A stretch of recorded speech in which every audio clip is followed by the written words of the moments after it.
buenos días, ¿cómo estáis? Hoy tenemos por fin el primer libro de Antonio Blay Fontcuberta titulado El trabajo interior, técnicas de meditación. Para explicaros lo que vamos a hacer en las siguientes semanas, incluso los siguientes meses, quiero deciros que vamos a empezar de manera muy sencilla para luego ir entrando en más profundidad con 3 o 4 libros de Antonio Blay Fontcuberta. El primero que vamos a hacer hoy es el titulado El trabajo interior, técnicas de meditación. Una de las cosas que más me gusta de Antonio Blay es la sencillez con la que explica las cosas y lo fácil que es entrar en ese mundo guiados de su mano. Y sí, digo guiados de su mano porque verdaderamente hace un trabajo y lo explica de una manera que es amable, para uso cotidiano y accesible a todo el mundo. A diferencia de otros que dicen cosas parecidas, Antonio Blay tiene esta clarividencia de poder entrar en cualquier mente para que obviamente nosotros procesemos si sí o si no, libre albedrío siempre por delante. De esa manera tan amable que nos hace sentirnos tan bien y que nos ayuda casi sin darnos cuenta a despojarnos de prejuicios, preconceptos y críticas. Como decía, el proceso va a ser el siguiente. Vamos a ir de más sencillo, no a más complejo, sino a más detallado. Es decir, de más sencillo a más detallado. Sería, por poner un ejemplo visual, como observar un árbol grande, grandísimo. La primera fase sería ver el árbol, todo lo que tiene, ese exterior, las ramas, las hojas, para luego entrar dentro del árbol y experimentar y sentir lo que siente ese árbol, qué ocurre. Entonces, el primer libro va a ser El trabajo interior, técnicas de meditación. El segundo libro se titula La personalidad creadora, técnicas psicológicas, que podéis llamar también técnicas meditativas, y liberación interior, donde, como he dicho, daremos un pasito más. Seguidamente, iremos a un tercer libro titulado Caminos de autorrealización, donde vamos a entrar ya en lugares como la autoexpresión, la receptividad, el yo como potencia, más profundidad todavía. Y tengo uno reservado para el final, que ya lo anunciaré cuando llegue el momento.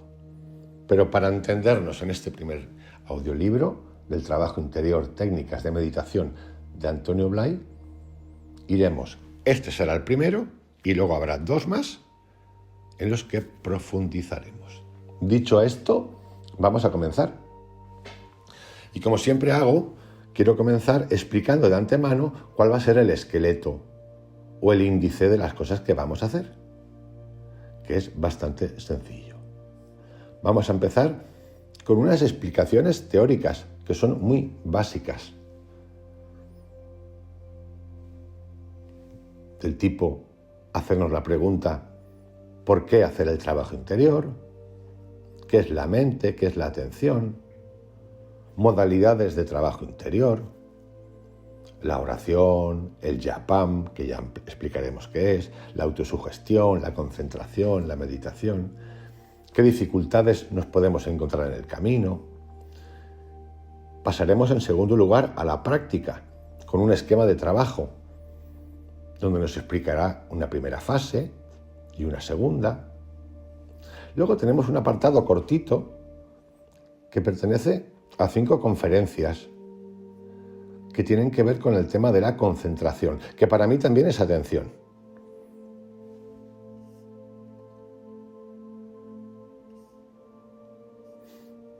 Que también tienen que ver, esas conferencias, con qué es la vida espiritual y qué es la oración.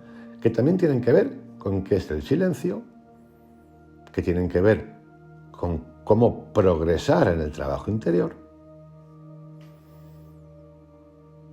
qué es el esfuerzo y si significa algo.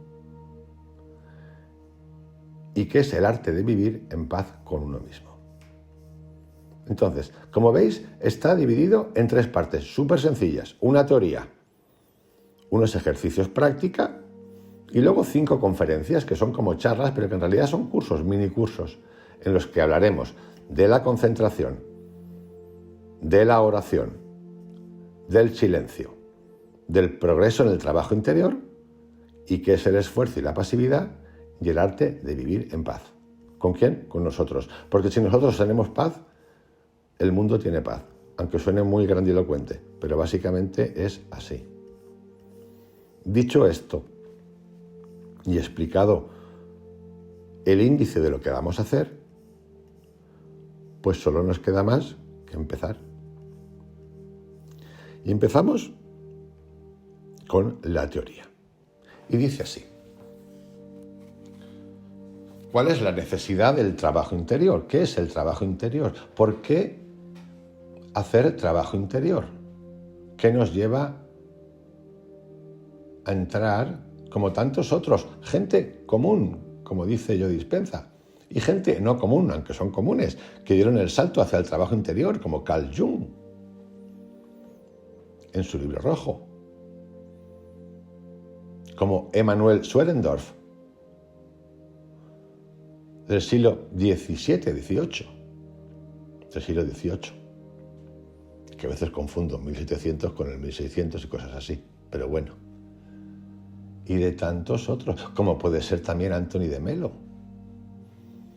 un jesuita, al que Ratzinger, cuando era director de la doctrina de la fe, antes de ser papa, le dijo: pórtate bien, que por ahí no vamos.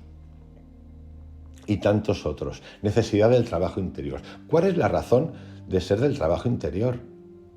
¿Y cuál es su utilidad?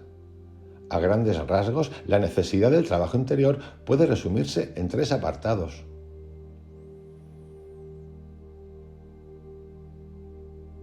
Primero, el trabajo interior lo hacemos porque queremos equilibrar nuestra vida.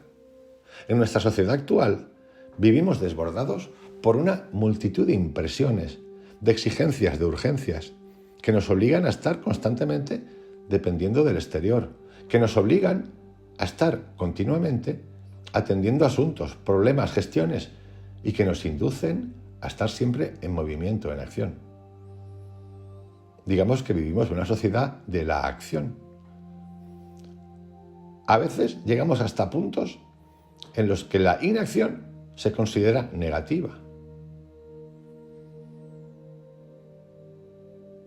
Y así, si observamos nuestra vida, veremos que nos pasamos prácticamente todas las horas, desde que nos despertamos hasta que nos vamos a dormir, pendientes del mundo exterior. Ese es nuestro día a día. De esto habla también Joe Dispenza. Y además, no solamente estamos pendientes del mundo exterior, sino que lo repetimos diariamente, en un bucle que no tiene fin. Y eso no significa solamente pensar en el mundo exterior, sino que significa estar preocupados por el mundo exterior. Estamos asomados al exterior, pero con tensión, pues lo exterior representa para nosotros problemas que resolver, deseos que satisfacer, peligros de los que tenemos que defendernos. Fijaros ya qué 3 apartados nos da. Nuestro día a día es estar preocupados del mundo exterior y centrados en ondas beta, como nos explicaba Joe Dispenza, las ondas de la supervivencia. Anthony Blythe nos habla del exterior diario como tensión. ¿Por qué? Porque estamos todo el tiempo pensando en resolver problemas, en satisfacer deseos y en peligros que tenemos que afrontar, que están todos en nuestra mente. En definitiva, significa lucha y lucha, tensión, ondas beta altas, todo el día, en fase de supervivencia. peligro cumplir deseos, resolver problemas, así todo el día. A la pregunta, ¿para qué queremos o tenemos necesidad del trabajo interior? Y nos empieza diciendo que para equilibrar nuestra vida, porque ya nos ha definido el estado diario de nuestra cotidianidad durante años. Por lo tanto, dado el estilo de vida al que conducen las condiciones de la sociedad actual en la que vivimos, estar pendientes del exterior significa estar en tensión, porque nos pasamos todo el día cultivando nuestro desarrollo hacia afuera, desarrollando nuestra mente hacia afuera, desarrollando nuestros sentidos hacia afuera, nuestras facultades operativas, motoras, dinámicas hacia afuera. Pero esto nos impide estar atentos, prestar atención, ser conscientes de nosotros mismos, de los mecanismos que nos han llevado a esto. Darnos cuenta de que somos los protagonistas, de que en realidad todo depende de nosotros, de cómo nos lo tomemos, de los detonantes a los que les demos poder, de que nosotros somos los agentes, los sujetos de esta acción. Y nuestro mundo interior, con sus contenidos y sus exigencias, va quedando relegado por esta prioridad exterior que hemos aprendido desde bien pequeños.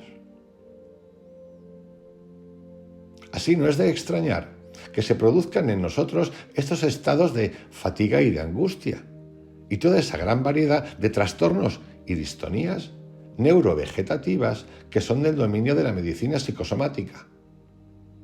Recordar que Antoni Blau empezó estudiando medicina y luego se pasó a la psicología, para luego trascender la psicología como tal, cansado de leer y escuchar y de no poner en práctica, y creó y cuestionó un montón de cosas y se introdujo en sistemas meditativos orientales, occidentales, en el uso del pensamiento, que al final es la meditación cuántica, a entender el ser interior.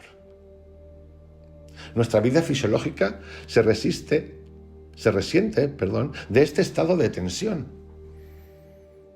Sí, ¿os acordáis lo que decía Joe Dispenza?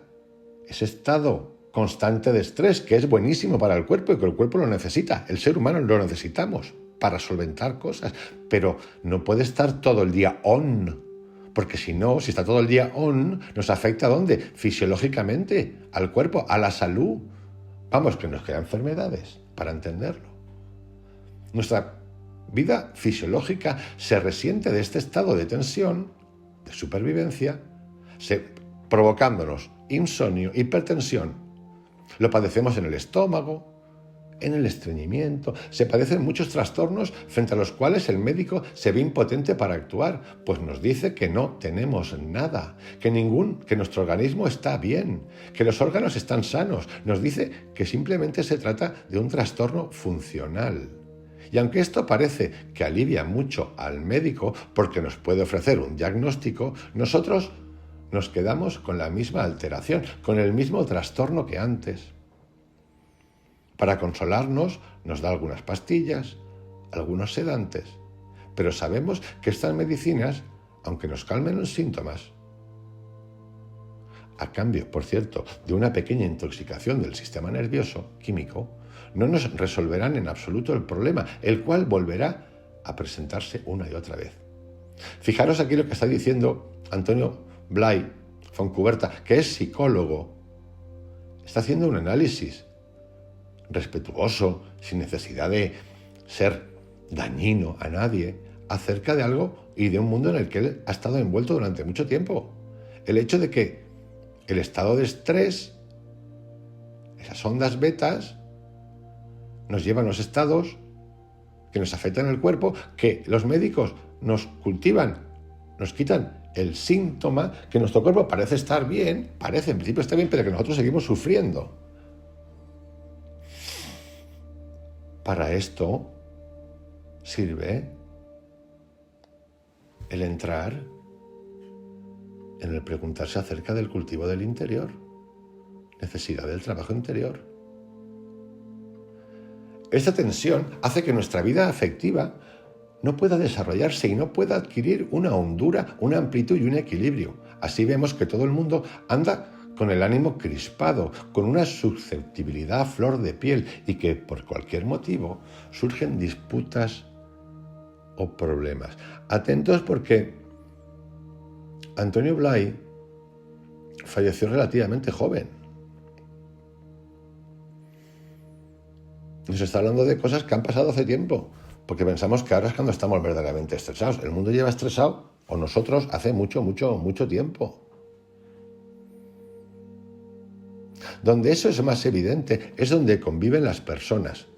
Es decir, donde nos encontramos con esas situaciones que son desarmonizantes. Pues donde convivimos con los demás. En la familia, en el trabajo. En esos dos lugares se ofrece un muestrario constante de problemas debidos a esa poca fortaleza, a esta poca capacidad de encaje en el terreno afectivo. Nuestra mente se resiente también de este trastorno, pues nuestro organismo y nuestro psiquismo no están hechos para funcionar 16 o 18 horas diarias en estado de tensión y pendientes del exterior. Pues luego esta tensión se traduce en dificultad de concentración y de atención, en una disminución de la memoria, a veces en verdaderos lapsus mentales, en una disminución de nuestra capacidad de asimilación de diferentes materias.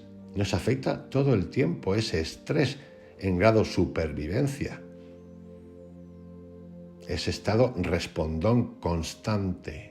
A veces, a la hora de solucionar problemas, estamos tan tensos, tan complicados, tan espesos, que nos es imposible encontrar las soluciones adecuadas. Se trata de un círculo vicioso en el que los problemas de funcionamiento nos plantean nuevos problemas, además de los inevitables, que ya nos plantea la propia vida de contacto con el exterior. El resultado es que el ser humano vive agobiado, angustiado, pero esto parece que se considera ya como una condición normal de la persona de nuestra época. Todo el mundo estamos constantemente hablando de esos estados de tensión. Todo el mundo, no hay nadie que no hable de los estados de estrés y tensión que son supervivencia, ondas beta altas, todo el tiempo. Algunos hemos empezado en todos los niveles a incluso hablar en la empresa, en el día a día, en la familia, de entrar al descubrimiento del mundo interior vía meditación, vía yoga, vía cursos MSF, vía lo que queráis. Pero la realidad es que incluso hablando de esto, seguimos instalados en esto. Todavía estamos en un estado muy primigenio, o sea, muy pequeñito de principio, para verdaderamente aplicarlo, porque aplicarlo significa tener coraje, valentía, decisión, responsabilidad, que hasta ahora la hemos solo aceptado o entendido bajo las normas que nos ha dictado nuestra educación, nuestra biología, llámese ADN, nuestro sistema de trabajo, de pensamiento, nuestras culturas. Así todavía podemos encontrarnos con frases de universidades como la de Stanford y de super doctores como la de Stanford, el Instituto de Compasión del que he hablado antes, que dice que meditar es bueno para aumentar la productividad. Tate colate. Estas cosas siguen existiendo. Estamos empezando a hablar todos acerca de esos estados de estrés, pero no estamos todavía en la decisión de poder transformar cosas, porque siempre lo posponemos.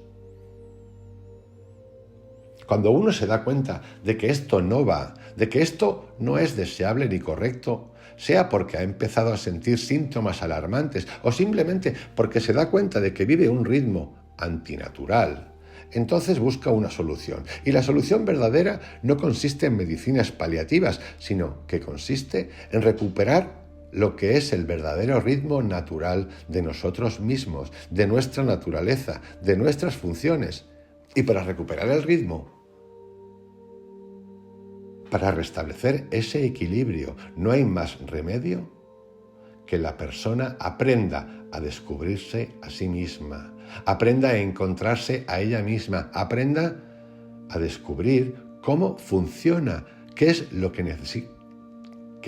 necesitamos interiormente y aprender a encontrar esas fuerzas interiores que tiene de reserva y que habitualmente no aprovechamos. Esas cosas, esas zonas de tranquilidad, de silencio, las cuales son las bases de nuevas energías, de nuevas evidencias y de un nuevo entusiasmo por vivir. Atentos porque lo que utiliza es 3 palabras: bases de nueva energía, de nuevas evidencias. ¿Sabéis lo que significa nuevas evidencias? Pues significaría, en términos materiales de los que todos tenemos que pasar por hoy en día, bases científicas y de un nuevo entusiasmo por vivir, es decir, de abandonar el pasado y los mecanismos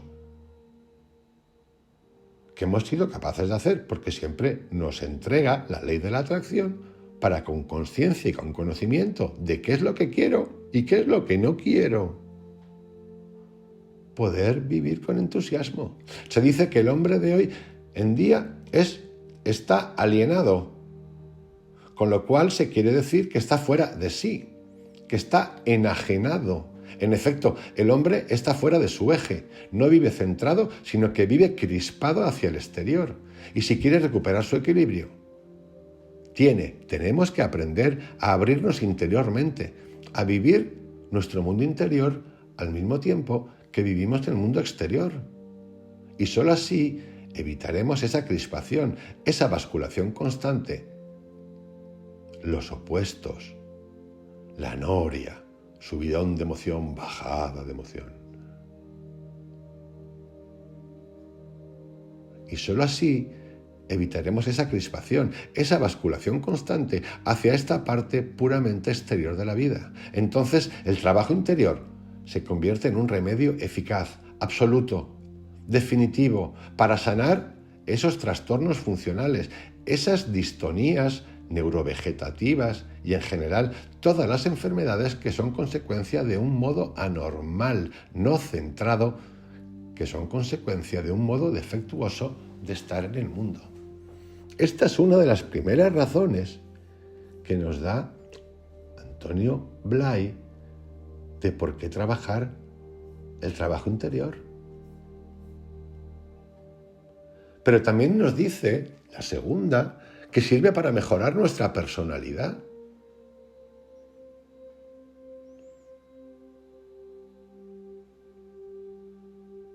El segundo objetivo de nuestro trabajo interior, del por qué.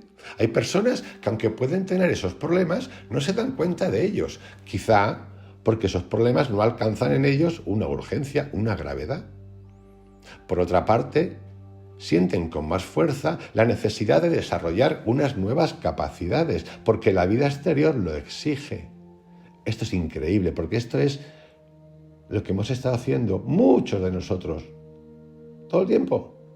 Ante un conflicto, ante una crisis, me formo más, estudio más, trabajo más horas, le dedico más horas al trabajo, le quito tiempo de aquí para aquí, compenso por allí, compro pedigrí por allá, todo el tiempo. O sea, en lugar de restar o revisar la felicidad, recordar que decía Anthony de Melo, es restar, o sea, ser menos dependientes. Nosotros lo que hacemos ante esa pregunta que tenemos es aumentar, comprar, literalmente y metafóricamente. Formarme más, pero no formarme más en el mundo interior, formarme más en esta mononeuronalidad trifásica de poder, éxito y atención. Atención al exterior.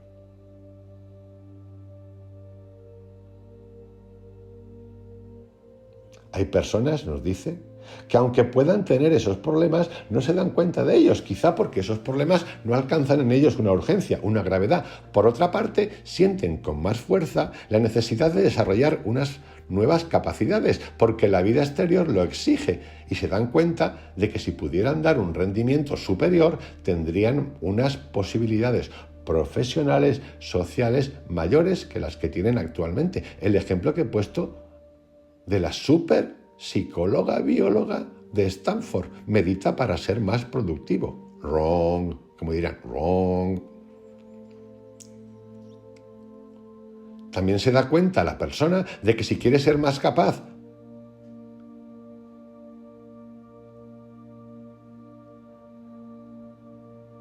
tiene que aumentar su capacidad. Es desde dentro que se ha de desarrollar, pero en general lo hacemos desde fuera.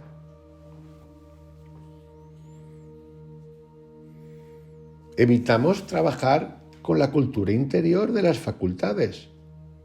Esta facultad, esta cultura, de la que tampoco nos han hablado, que no depende de libros, que no se adquiere por conocimientos técnicos, sino que requiere una gimnasia interior, un desarrollo interior, y que ha de hacerse mediante unas prácticas determinadas que luego hemos de trascender. Como todo en la vida. ¿Por qué no vamos a dedicarle ejercicio, gimnasia mental, prácticas a esto nuevo, si lo hemos estado haciendo con lo antiguo y resulta que no funciona? A ver, yo quiero saber una razón por la cual uno se puede negar o autonegar. ¿Por qué? Si lo que hemos hecho, esas prácticas, ejercicios educativos de todo tipo, no nos han traído felicidad, ¿por qué no?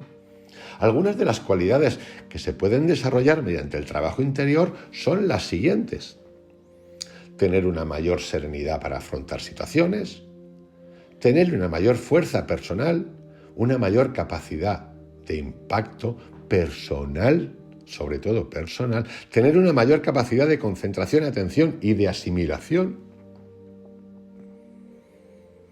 poder asumir mayores responsabilidades.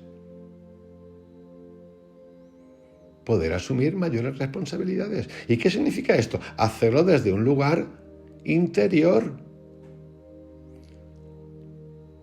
Poder ayudar, crear entornos, sin ni siquiera pensar en ellos, producto de que te los has aplicado a ti, más seguros, sí, seguros, aunque digamos que no hay que pensar en la seguridad, sí, más seguros, más estables, más felices, más de cuestionar desde un lugar,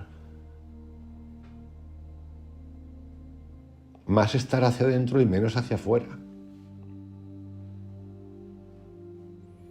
Y tercero, ¿por qué entrar en nuestro mundo interior?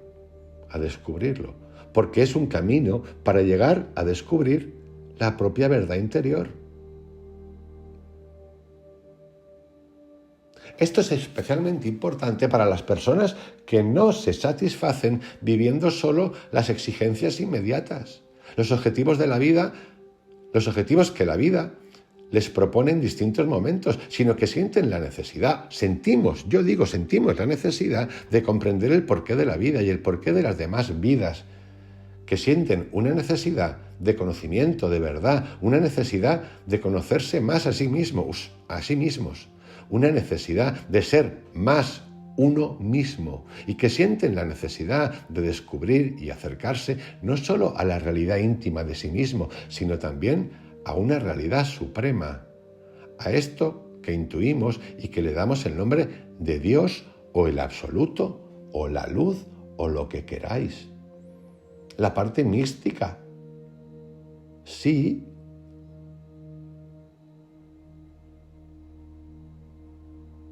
Cuerpo, mente, alma. Sí. Pero bueno, si alguien tiene claro que esto se acaba aquí, pues está muy bien, si es que está perfecto. Y yo no.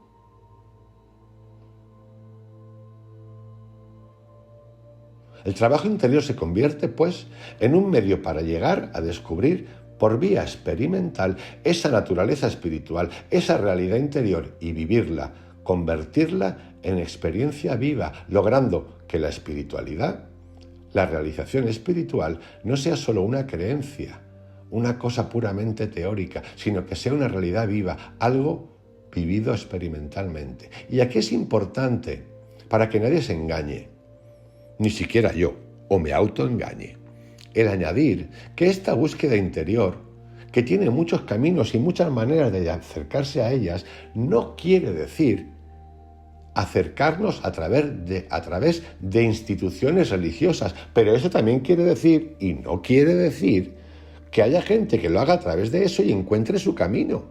Los caminos son muy llamativos, muy peculiares, y de cualquier lugar, cualquiera podemos encontrar el camino. Pero para mí está muy claro, por lo menos para mí, que ese camino es un camino de libre albedrío y puedo estar en cualquier lugar o cualquier institución o cualquier religión o lo que queráis y encontrar este camino individual unificado, igual que significa yoga, igual que significa religión, unión, unificado. Y es cierto, por lo menos para mí, que el libre albedrío y el pensamiento ha de ser una constante en ese camino interior.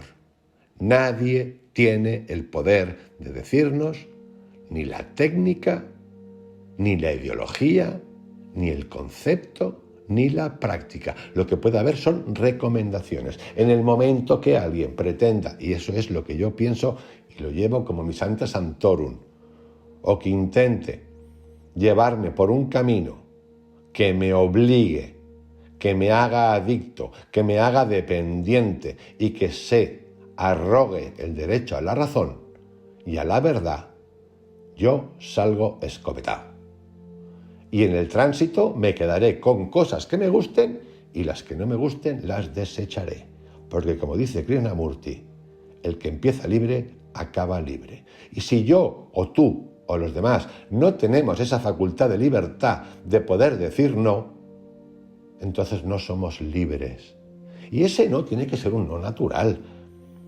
No tiene por qué ser agresivo, aunque a veces sea agresivo, que no pasa nada. Es agresivo porque, oye, es que me estás gobernando, me quieres hacer aquí que me ponga de rodillas y claudique evangélicamente, apostólicamente, como propaganda hacia ti. Y esto no solo existe en las religiones institucionales, existe en la publicidad, existe en la economía, existe en la política, existe en el mundo material, en las empresas.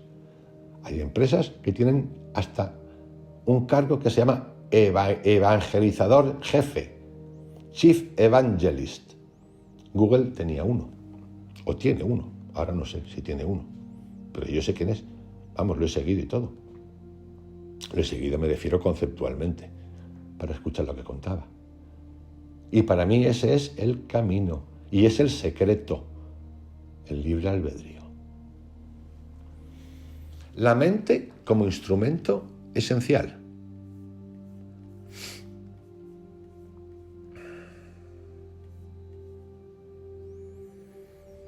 Seguimos todavía en el apartado de la teoría, explicando. Nos ha explicado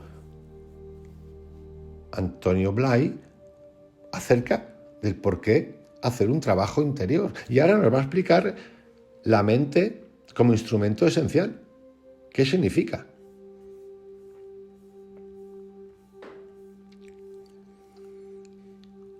Para hacer esto que llamamos trabajo interior, ¿de qué disponemos? ¿Qué herramientas tenemos a nuestra mano?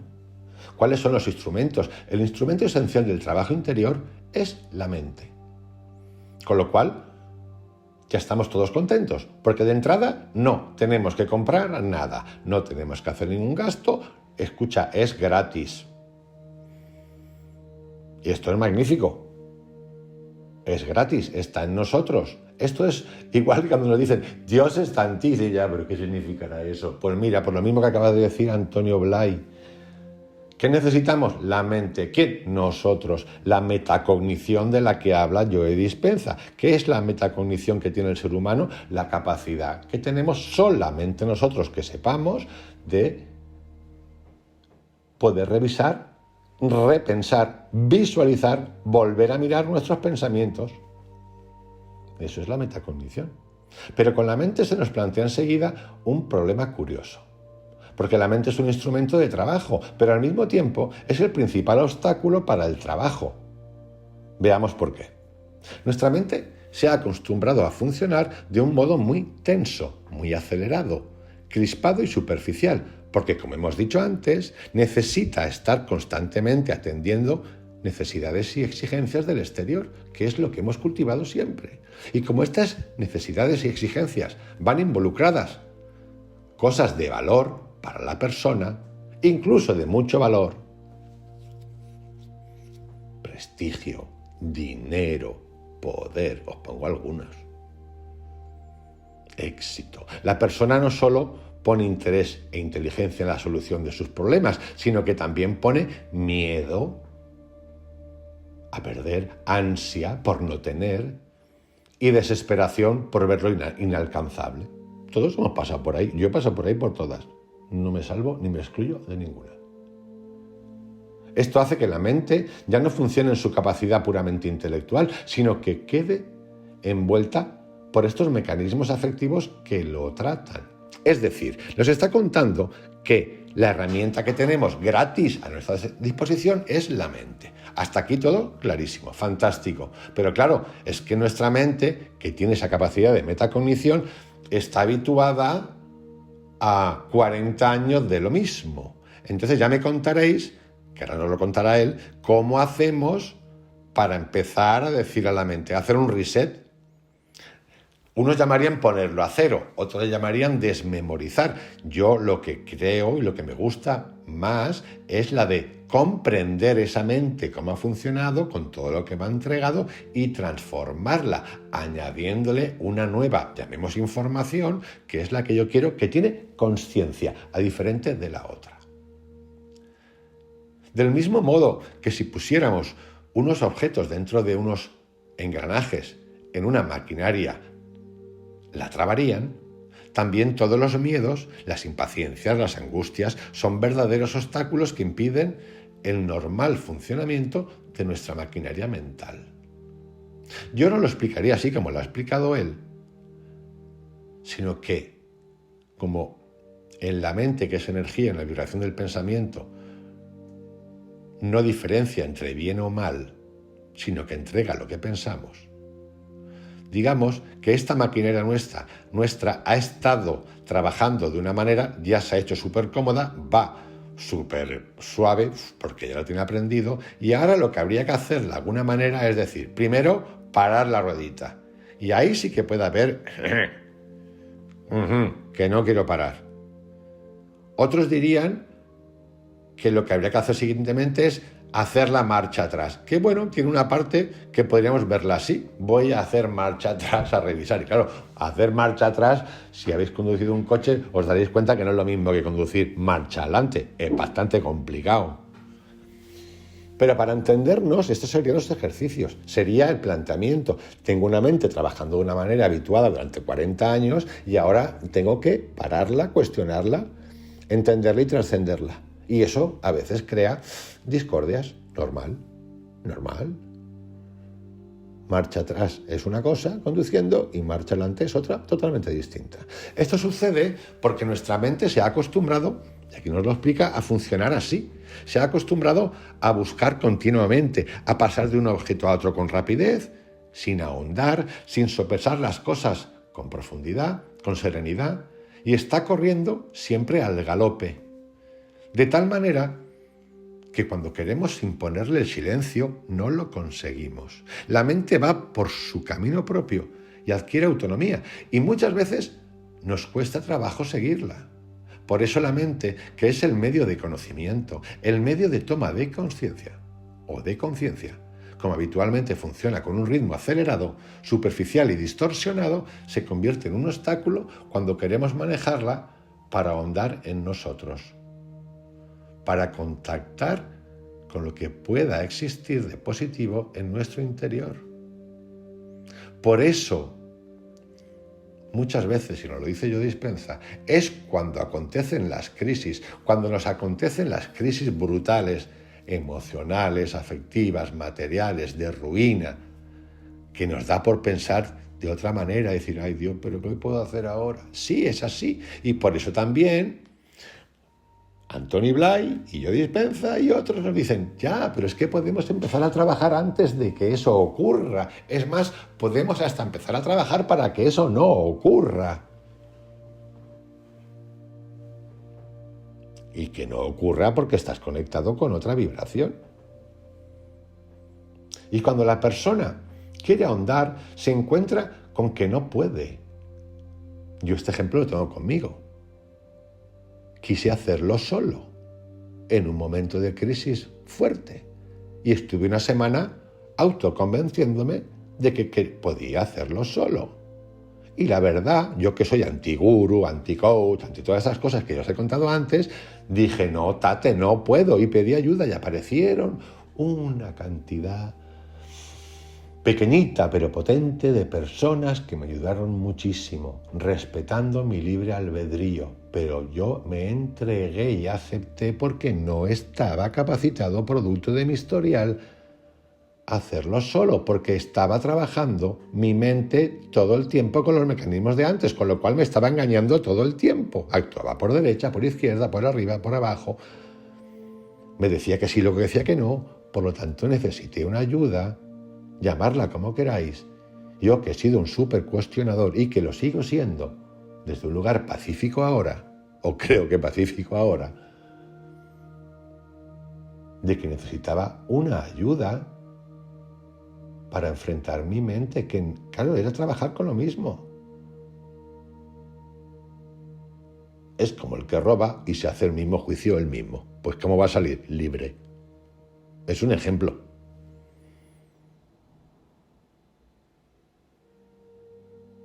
Ocurre mucho en muchos sectores.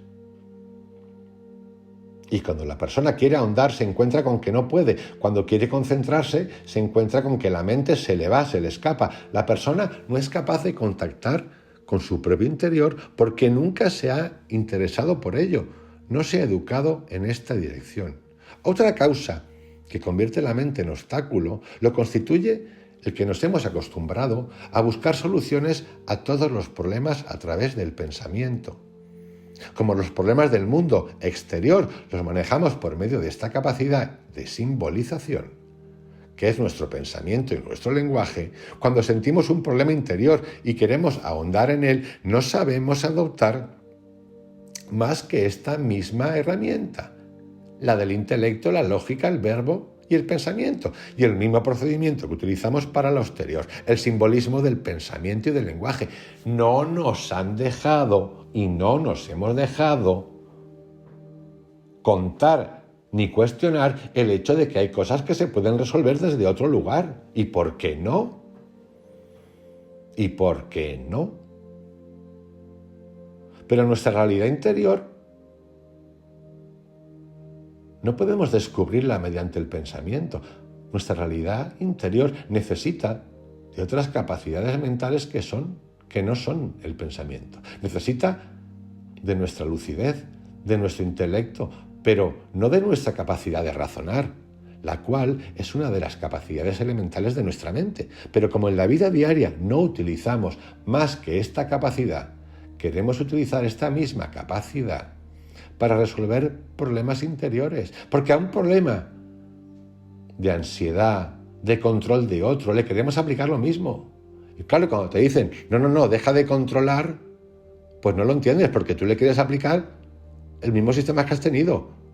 No, tengo que cambiar a esa persona. No, perdona, tienes que cambiarte a ti. Claro, no tenemos mentalmente ninguna herramienta, porque la mente está condicionada por nuestro pasado para aceptar eso. No, yo que voy a cambiar, que cambie el otro. Es que me tiene que hacer caso. Esto es todo el rato. Pero como en la vida diaria no utilizamos más que esta capacidad, queremos utilizar esta misma capacidad para resolver los problemas interiores y para ahondar en nosotros mismos. De esta manera, la mente se convierte en problema, en un nuevo obstáculo.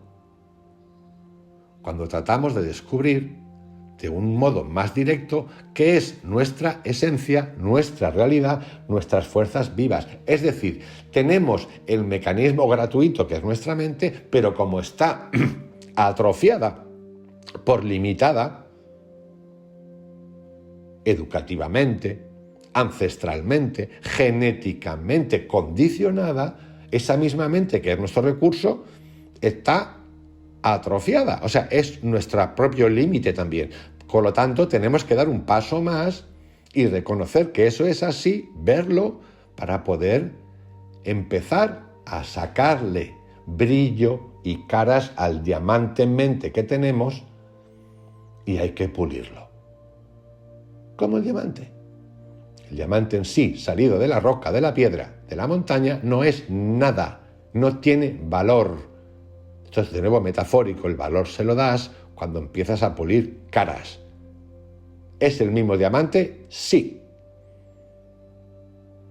Pero la expresión es otra.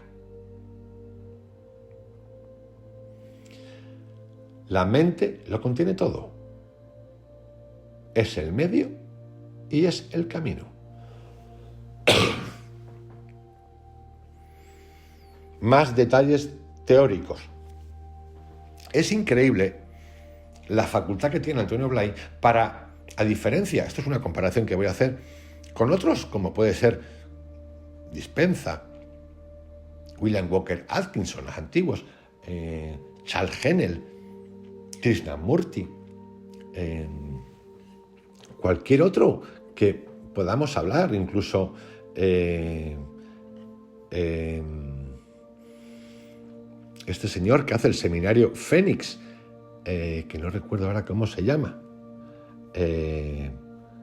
gente como Neville Lancelot, gente como Edgar Tolle, la capacidad que tiene Anthony Blay de hablar desde este lugar de la cotidianidad de esta manera tan sencilla en la que todos nos vemos reflejados. Y no es que los otros no lo hagan, no. Es que cada uno no tenemos nuestro punto brillante, nuestro pequeño diamante. Y Antonio Blay tiene esta facultad, que es para mí un maestro del silencio y de la sencillez, de llevarnos a un estado teórico. Fijar que no ha explicado todavía nada de química, nada. Y todos hemos entendido, yo por lo menos, de una forma clarísima, todo esto. Es más, me he visto reflejado en cada cosa de las que ha contado. Y esto es importante cuando empezamos. Por eso he decidido empezar con este primer libro de Anthony Blay, El trabajo interior, por sentar las bases de lo que podamos hacer luego. Porque entendiendo esto, lo otro es súper sencillo. Súper sencillo.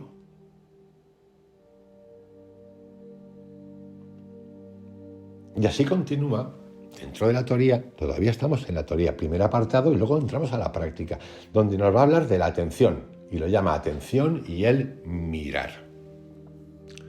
Pero la mente se convierte en medio cuando descubrimos que hay una capacidad de las muchas que tiene nuestra mente, que es la que permite adentrarnos, ahondar, descubrir cosas nuevas.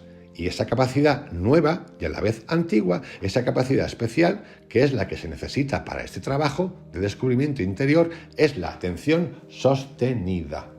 Atentos, porque veis que me gusta muchísimo que habla de atención sostenida, a diferencia de concentración, que también nos sirve la concentración. El primero que yo oí hacer una diferenciación entre atención y concentración fue Krishnamurti, el primero, el más potente de todos, y me gustó muchísimo. Y no es un ninguneo de la concentración, no, es una explicación de qué significa concentrarse, que para él es fragmentario, y qué significa la atención, que es totalizador. Totalizador no significa totalitario, significa holístico, que lo comprende todo. Para no engañarnos. Hay una gran diferencia entre estar simplemente atentos a algo y el razonar sobre algo. Al razonar nos estamos pronunciando sobre ese algo, estamos formando símbolos, estamos juzgando, valorando, seleccionando. Atentos a estas tres palabritas. Que no pasa nada, pero tengámoslas claras. No pasa nada significa que no está mal, que nuestra mente está hecha para esto. Al razonar estamos formando símbolos, juzgando, valorando y seleccionando. Es decir, fragmentario. Es importante que empecemos a familiarizarnos con esto. Porque desde el otro lugar, como veremos, esas mismas cosas existen, pero solo como observador, sin etiquetador. Al no etiquetar, no las tomamos personalmente. Esta es la gran diferenciación. No es que no veamos, vemos, pero vemos mucho más. Pero cuando yo miro algo, cuando aprendo a dirigir mi atención de una manera fija, sostenida sobre algo, estoy simplemente mirando, y es manteniendo esta actitud de mirar cuando se puede llegar a ver, del mismo modo que solo manteniendo la actitud de escuchar se puede llegar a oír. Esta diferenciación es buenísima. ¿Qué es escuchar? ¿Qué es oír? Escuchar es atención. Oír es resonar, percibir. He oído un tambor.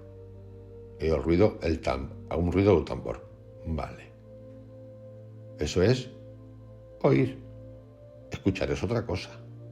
Y al decir escuchar, quiero decir escuchar de veras y en consecuencia, oír de veras, porque lo que ahora hacemos no es escuchar de veras. Pues mientras estamos escuchando, también estamos pensando, estamos comparando, razonando o criticando lo que escuchamos. Y esto nos impide desarrollar nuestra capacidad de oír del todo.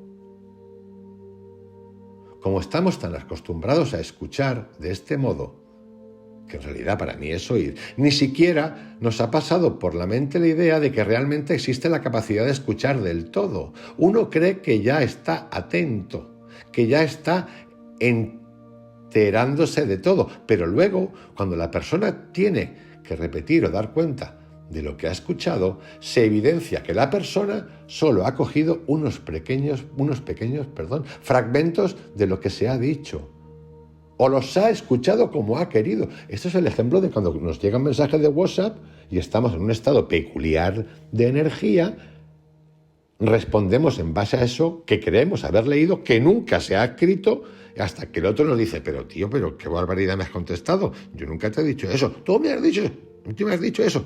Tú no, pero escucha, revísalo. Y lo revisas y efectivamente dices, ay Dios mío, esto es un ejemplo. Uno cree que ya está atento, que ya está enterado de todo, pero luego, cuando la persona tiene que repetir o dar cuenta de lo que ha escuchado, se evidencia que la persona solo ha cogido unos pequeños fragmentos de lo que se ha dicho y aun esos fragmentos los interpreta mediante una óptica totalmente subjetiva, lo que os acabo de contar del WhatsApp, que no ha tenido la capacidad de escuchar realmente lo que el otro decía, cómo lo decía y desde la perspectiva en que lo decía. Atentos a esas tres cosas, que no hemos tenido la capacidad de escuchar realmente lo que el otro decía,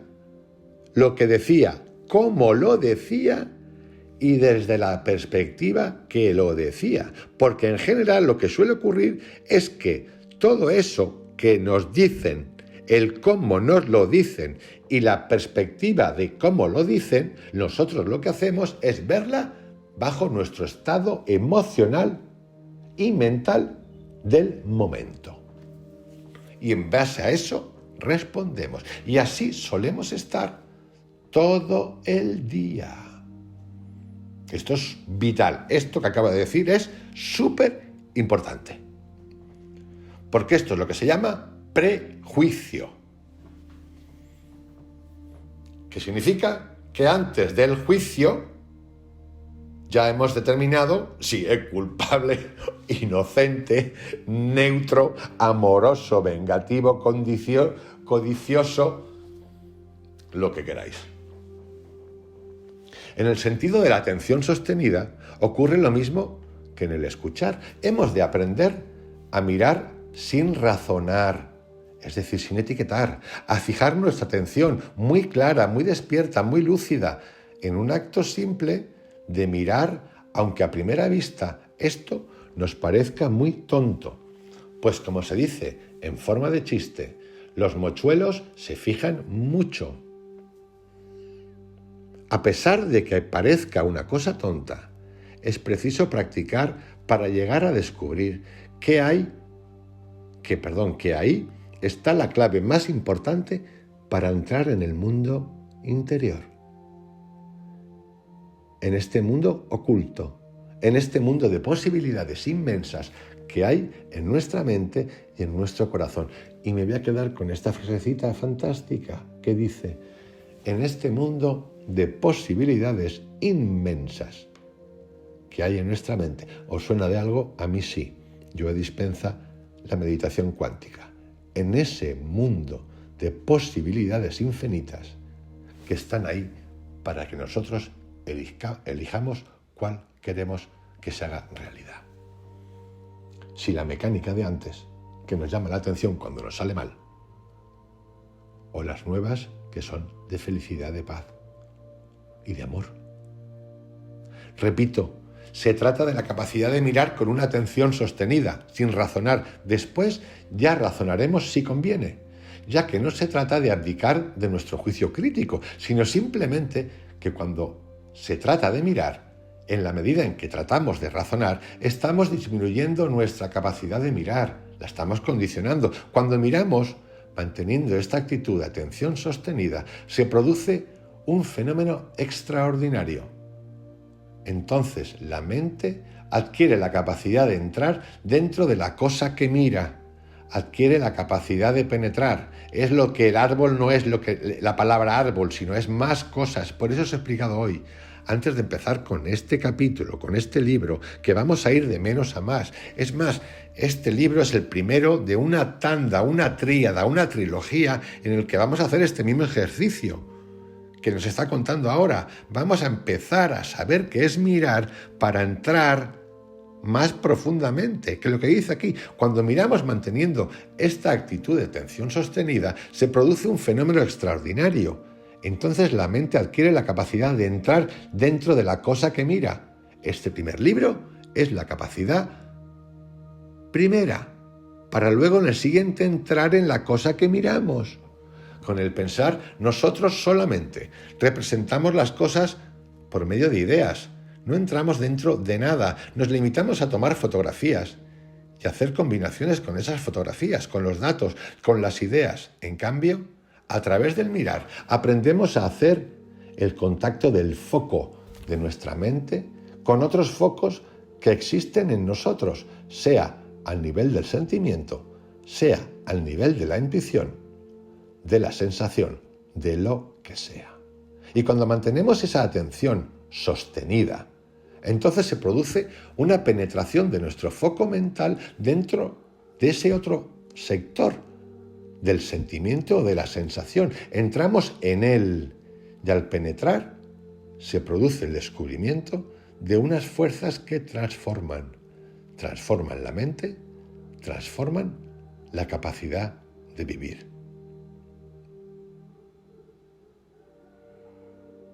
Verdaderamente fascinante Antonio Blay, y continúa, porque esto no tiene fin, diciéndonos: esta es la clave fundamental de todas las prácticas de la vida interior, y en ella tenemos la explicación del por qué hay tantas personas que, con toda la buena voluntad del mundo, después de trabajar muchos años con diferentes prácticas, unas del tipo mental y otras del tipo devocional, no consiguen un cambio fundamental en su interior, no se produce una transformación en ellas, no hay un descubrimiento de algo revolucionario, sino que simplemente la persona va envejeciendo en esa misma actitud de ir practicando por practicar algo con muy buena fe, pero sin esa eficacia transformante, porque no ha descubierto la práctica de la atención sostenida. Este párrafo es vital. Por eso cuando dicen, no, es que él lleva 40 años meditando, ¿y a mí qué me cuentas? Porque nos puede pasar estas cosas. Sería como 40 años haciendo el tontaina. Lo digo en plan de broma, pero 40 años de tontería. Y además convencido de que está evolucionando, de que cada año le dan una medalla nueva. Es lo mismo. Por eso el tiempo no importa y el espacio tampoco. Por eso vamos a encontrarnos con gente que entrará en esto en el minuto 1. Y habrá gente que entremos en minuto 10. No importa. Por eso hablo tantas veces y tantos otros de los pollos sin cabeza, de cambio de hábito. Paso de los hábitos antiguos a los nuevos, hago superdeporte, yoga, me estiro, me cuelgo, hago el sol, qué elástica soy, qué elástico soy, y no entendemos un carajo. Porque no queremos cambiar. Porque aceptamos la norma, las normas de nuevo impuestas desde el terreno, entre comillas, espiritual que alguien nos está contando. Por eso hay que observar y mirar y escuchar, como nos dice Antonio Blay. Es vital, y lo dice de esta manera tan suave, tan elegante para mí, porque esto es elegante, tan bella, que es fascinante.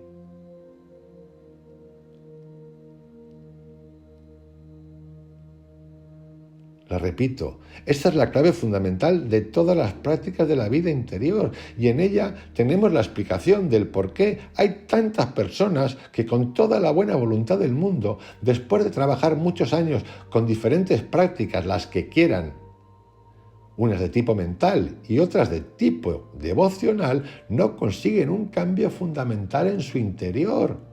No se produce una transformación en ellas, no hay un descubrimiento de algo revolucionario, sino que simplemente la persona va envejeciendo en esa misma actitud de ir practicando algo, con muy buena fe, pero sin esa eficacia transformante, porque no ha descubierto la práctica de la atención sostenida. Si queremos que nuestra vida interior sea realmente viva, tenemos que aprender a ahondar en lo que está vivo en nuestra mente. Es la atención. En nuestro campo emocional es el sentimiento. Repito, si queremos que nuestra vida interior sea realmente viva, tenemos que aprender a ahondar, a profundizar en lo que está vivo. En nuestra mente eso es la atención. En nuestro campo emocional es el sentimiento. Y en nuestro cuerpo es la sensación y todas las funciones fisiológicas. Qué bien definido está esto, es increíble. Para estar vivos, en nuestra mente la atención, en nuestro cuerpo emocional el sentimiento y en nuestro cuerpo la sensación y todas las funciones fisiológicas. Y solo viviendo este foco vivo de la mente, que es la atención, junto con el foco viviente del sentimiento, se produce el descubrimiento de lo que es realmente el sentimiento. Esto, si os acordáis y habéis seguido los vídeos, el último vídeo de la meditación cuántica de Joe Dispenza de Sobrenatural, gente corriente haciendo cosas extraordinarias, habla de eso. De la intención, consciencia y de la emoción, del sentimiento. De la atención y del sentimiento, de la emoción. ¡Bum! Superpoderosos. Y se trata no solo de un nuevo conocimiento, sino de una transformación, una fusión, porque de la misma manera que la mente está dentro del sentimiento, el sentimiento entonces está también dentro de la mente y se descubre lo que hay detrás del sentimiento, lo que es en sí el sentimiento, en lugar de entenderlo como hacemos ahora según sus efectos o manifestaciones externas. Entramos a descubrir qué provoca ese sentimiento, qué provoca esa emoción, qué provoca ese hábito, qué me ha provocado ese pensamiento y lo que ha desencadenado. Porque normalmente cuando nos preguntan, pero chico, ¿por qué actúas así? Porque es que me ha hecho algo, porque tienes esa furia, es que, pero siempre estamos en el exterior, el es que me han hecho, es que no paran de hacerme, es que no paramos. Y esto es una cuestión a través de la atención de que, vale, es que yo, y cuando dices es que yo, en lugar de decir es que los otros, cuando en el momento que dices es que yo, empiezas a girar y a irte para atrás a ver ese de dónde ha salido. Eso es la atención. Hay que ir para abajo, para atrás, para el pasado, para la izquierda, para donde nos dé la gana, para volver a la actualidad y conocer. Eso es la atención. Porque sin vuelta para atrás a verme de dónde me ha surgido esto, de dónde me viene esto, no entendemos nada, a no ser que nos hagan un borrado mental, cosa que yo no acepto en mi vida, no la quiero, ni creo que sea buena. Para mí, cada uno que haga lo que quiera. Es cierto que muchas veces he pensado de alguna trastada que he hecho, si pudiera borrar esto, no solo de mi mente. Es como la película de Men in Black, Los Hombres de Negro, que han visto un marciano y dicen, uy, pero esto no pueden verlo. Y te pegan un flash y te dejan otra vez, no ha pasado nada. No, yo no quiero eso. Aunque a veces he pensado que ojalá hubiese pasado eso, pero no. Como he decidido ser valiente y tener atención, digo no. Porque yo también he sido ese. Actualmente conocemos nuestra vida por sus resultados, por sus productos. No la conocemos intrínsecamente, no la conocemos por lo que es en sí misma. Por eso podemos decir que no estamos viviendo nuestra vida, sino que la estamos sufriendo. La estamos padeciendo. Somos pacientes de la vida, porque no estamos metidos conscientemente dentro de nuestro propio vivir. Yo cuando acabo de oír la palabra somos pacientes de la vida, lo primero que me ha venido a la cabeza es cuando me autocatalogan como paciente cuando voy al médico, cosa que siempre me ha llamado la atención. Pero ahora lo acabo de entender. Por eso podemos decir que no estamos viviendo nuestra vida, sino que la estamos sufriendo, la estamos padeciendo. ¿Por qué? Porque la vivimos y la conocemos a través de sus resultados, por sus productos. Somos pacientes de la vida. Descubrimos que sentimos tal cosa. Descubrimos que nos encontramos de un modo determinado, que nos suceden unas cosas, pero este transcurrir de nuestra vida no nos vivimos como sujetos, no nos vivimos dentro de eso que vivimos. Y si yo no estoy realmente dentro de lo que vivo, estoy fuera. Y por eso me encuentro con eso que vivo. Me tropiezo con ello. Mirar, tropiezo, pecado. Me encanta este señor. Me tropiezo con ello. Si yo estuviera dentro, sería el sujeto de ese vivir. Entonces habría una posibilidad real de manejar este vivir de un modo mucho más eficaz.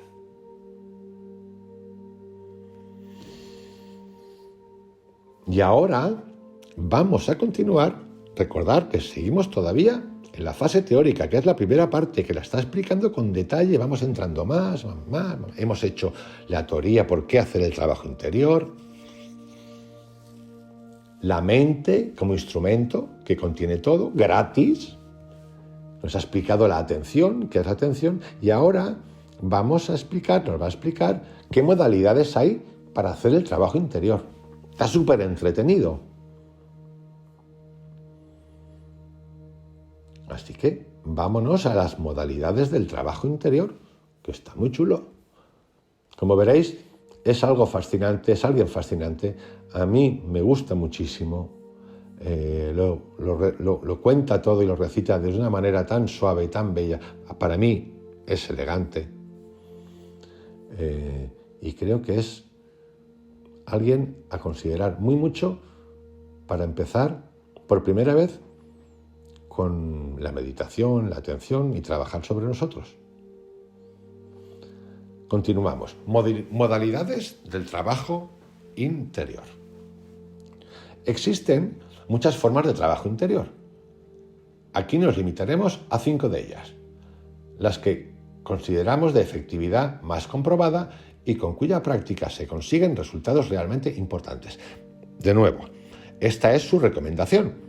Cada uno, libre albedrío para todos, elija la suya, la que mejor le guste, la que mejor, más cómoda que sea. A mí, como me gusta, soy un curiosón y me gusta siempre aprender cosas nuevas y ver si hay algo por ahí que me aporte algo, escucho siempre atento.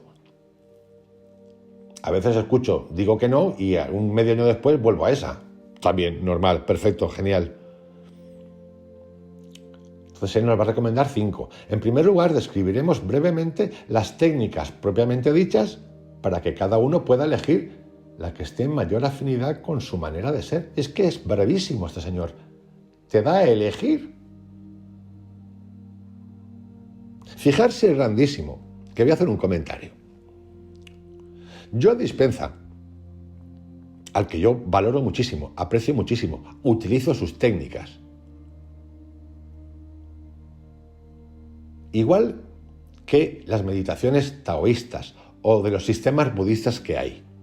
Todos ellos, para que veáis hasta qué punto este señor es importante. Hablan de sus sistemas. Hablan de sus sistemas. Y hay miles de sistemas. Es para que veáis dónde estamos. ¿Y está mal? No, está fantástico. No está nada mal, si no está nada mal, pero para que veáis el punto de verdad. Para mí esto es generosidad. Esto es ver más. Este señor que no tiene la necesidad de convertirse en nadie, que dependa de esto, ni cosas de ese tipo, ni hacer show, habla de que hay muchos sistemas. Él va a hablar de 5. Y cada uno hijo de su madre y de su padre. Mientras que los otros, y para mí este matiz es muy importante, solo hablan del suyo. Bien, utilizan cosas científicas de aquí, de allá, que han hecho ellos. Sí, pero para que veáis la gran diferencia. Y esto es muy importante. Para mí es muy importante.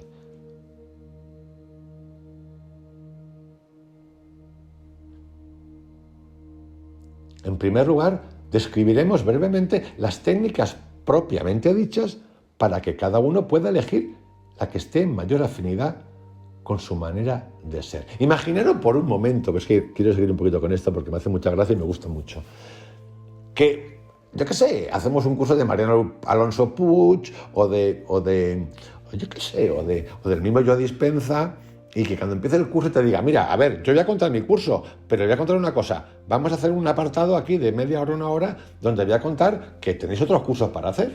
Imaginar eso por un momento. Es que me explotaría la cabeza. Pues esto es lo que hace este señor. Magnífico. Dicho esto, y ya no hablo más del tema este. Sin embargo, al final sugeriremos un modelo organizado de secuencia de trabajo. Las técnicas son las siguientes. Perfecto, él ha dicho, voy a elegir 5, os voy a explicar de qué va cada uno y luego os voy a sugerir un sistema de trabajo, el suyo, pero hay más. Las técnicas que nos va a explicar son las siguientes: oración, japam, autosugestión, concentración y meditación. Como veréis, si bien podemos asociar muchas de esas a alguna filosofía mental o filosofía filosófica, ¿ok?, que tiene que ver incluso con la psicología, filosofías hindúes, aquí también filosofía cristiana, la que os dé la gana. Él no ha querido entrar ahí, pero bueno, son bastante fáciles de definir o de encontrarle el paralelismo.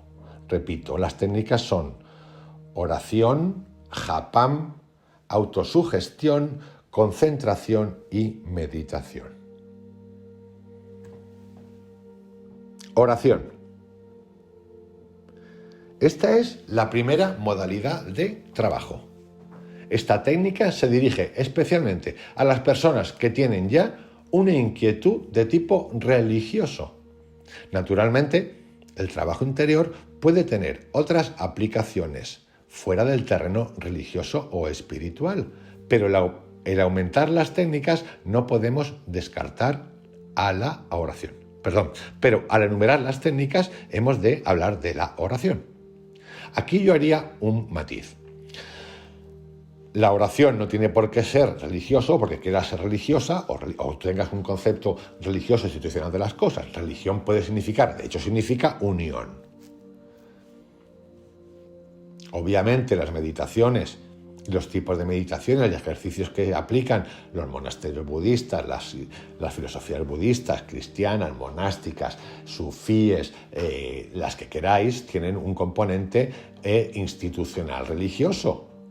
Pero yo puedo ser, sin ser un monje ni un cura, y ser más místico y más religioso que un cura y sin necesidad de ser una asceta. Pero yo, tú y todo el mundo, o sea, eso ya empezar a entenderlo. Empezar a entenderlo de que el hecho de que sea un monje o una monja no significa nada. Ni está más evolucionada que tú, ni tonterías de ese tipo. Tururú. Es su elección. Y no significa nada. ni está más arriba que tú, ni tú estás más arriba que ella o que él, ni más abajo. Importante esta aclaración, para que no nos confundamos, porque a veces tendemos a esas cosas de siempre blanco-negro, o aceptar la norma como tal y que es así. No, perdona, no es así. Repito, oración. Esta es la primera modalidad de trabajo. Esta técnica se dirige especialmente a las personas que tienen ya una inquietud de tipo religioso, lo que hemos explicado. La oración es una verdadera técnica transformante. Cuando se aprende a hacer de una manera total, sincera, incondicional, espontánea, sin un reglamento estricto. Me encanta porque aquí él siempre tiene opinión, o sea, él tiene una cosa que decir, que suele salirse de la norma y la pauta que nos han metido desde el pasado. Y lo hace de una manera tremendamente elegante y tremendamente bondadosa y tremendamente educada. Educada no de hablar bien, educada de formada, con contenido. Pero claro, ya sabéis que lo de la educación es muy complicado, porque según quien la ve de una manera o de otra. La oración es una verdadera técnica transformante, cuando se aprende a hacer de una manera total, sincera, incondicional, espontánea, sin reglamento estricto. Cuando la oración es una apertura, aquí y ahora, de todo yo a esa realidad que intuyo alrededor y dentro de mí, que es Dios. Y es transformante cuando yo me abro, y me abro sin cálculos, sin censuras, cuando exploto expresándome todo yo hacia Dios.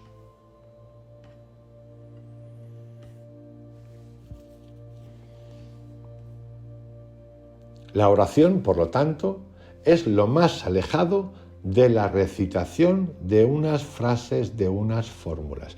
Atentos aquí, porque si habéis seguido los vídeos, me habréis oído decir muchas veces que a veces en estos nuevos mecanismos de los últimos 30 años, y de hecho Krishnamurti es un hacha, lo dice de una manera, no como lo acaba de decir Antoni Blay, sino a su manera, más krishnamurtiana, es decir, incisiva, que le entraba la risa cuando alguien te hacía pagar por unos mantras y repetir frases como si no hubiese mañana tontamente. Y mirad lo que acaba de decir nuestro amigo Antonio Blay. La oración, por lo tanto, es lo más alejado de la recitación de unas frases, de unas fórmulas. Dicho esto, yo esto lo entiendo y lo que yo he aplicado y lo comparto totalmente como lo ha dicho. Y después de hacer ejercicios de meditación con Joe Dispenza y con otros tantos y en centros, sí que yo era anti todo esto, sí que estoy de acuerdo y convencido de que en ese proceso de cambio de la antigua mente a la nueva, yo recurro constantemente a frases que me digo para ir diciéndole a mi mente, a mi cerebro, y las digo con conciencia, porque yo creo que esta es la diferencia, repetir como un tontaina o hacerlo con conciencia, para ir soltando esos enganches, esas conexiones neurológicas que tengo desde mi pasado y que quiero ir rompiendo, soltando para crear nuevas. Esto a mí me ha costado entenderlo un poquito, o aceptarlo, porque estaba más en ese sistema más radical de Krishnamurti. Yo lo que entiendo aquí, que dice Antonio Blay, es acerca de la conciencia más que de hacer el tontaina repitiendo frases como un loro. Pero sigo recitando. La oración, por lo tanto, es lo más alejado de la recitación de unas frases, de unas fórmulas. Las frases y las fórmulas pueden ser excelentes, pero aquí me estoy refiriendo a lo que es la oración como técnica fundamental. En esa oración a la que uno va sin ningún tipo de preparación, sin ninguna idea previa, sino simplemente valorando el hecho de situarse ante esa realidad que es Dios. Y aprendo a comunicarme, a abrirme, aprendo constantemente a ser más sincero, más espontáneo, más total y a decir todo lo que a mí me preocupa, todo lo que está viviendo en mí, sea lo que sea, sin obligarme a utilizar una actitud formalista o de persona que quiere ser buena. ¿Qué nos está diciendo algo súper importante. No necesito un intermediario que me diga una técnica, ni el cómo, ni el cuándo, ni dónde, ni en qué silla, ni qué nada para hablar con Dios, porque quiero orar y soy valiente. Porque soy valiente y soy consciente y le digo a Dios, Dios, es que estoy desbocado, es que me sale envidia por todas partes, es que todos tienen mejor coche que yo, es que todos tienen mejor casa que yo, es que todos mis amigos tienen una novia 1000 veces más guapa que la mía, es que la... Sí, hablar así. De esto habla. Siendo valientes. ¿Por qué? Porque podemos ser valientes, no tenemos intermediario. No hay una actitud formal. ¿Entendéis lo que se dice? Una actitud formal, no hay una norma. Cuando quiero, como quiero, donde quiero. Requisito, conciencia, pureza y no miedo. Cuento todo. ¿A quién? A Dios. A Dios, a la luz, al absoluto, al universo, a quien te dé la gana. Dios lo que quiere es mi verdad. Lo que yo soy de veras, por lo tanto yo he de expresarme ante Él tal como soy, ni más ni menos. Y si mi preocupación actual es un problema familiar o un problema económico, en mi oración ha de expresarse el problema familiar o el económico, porque esta es mi verdad y no otra. La oración exige una sinceridad total, incondicional, y requiere el esfuerzo de descubrir en cada momento lo que realmente somos, lo que es realmente vivo, lo que es real en mí. Nos hemos acostumbrado a adoptar una actitud predeterminada ante Dios, una actitud de persona humilde que está pidiendo algo, una actitud de pobre. Hemos de descartar esa mentalidad, pues ante Dios no hemos de representar ningún papel. Esto es lo que os digo constantemente y me digo constantemente, de que cuando accedemos al mundo, entre comillas, espiritual, del conocernos, llámese meditación, religiosa, no religiosa, es como cuando entramos a una iglesia, que no hay que tener esa actitud de pobre. Ay, ya entro con la cabecita para abajo, sumiso, severo, bien peinado, zapatos limpios, recién duchado, perfumado, que hay que reírse, amigos, que es vital quitarle la severidad a la vida, porque la severidad, yo no veo a Dios severo, nunca lo he visto severo, yo no creo en la severidad es miedo impuesto a los demás, por inseguridad, por control, eso es la severidad. Quieren la severidad impuesta ante nosotros. No, amigos, no. Por esto me encanta este señor Antonio Blay, porque es un mismo Krishnamurti, pero más suave, elegante. Una actitud de persona humilde que está pidiendo algo, una actitud de pobre, mirad lo que dice. Hemos de descartar esta mentalidad, pues ante Dios no hemos de representar ningún papel.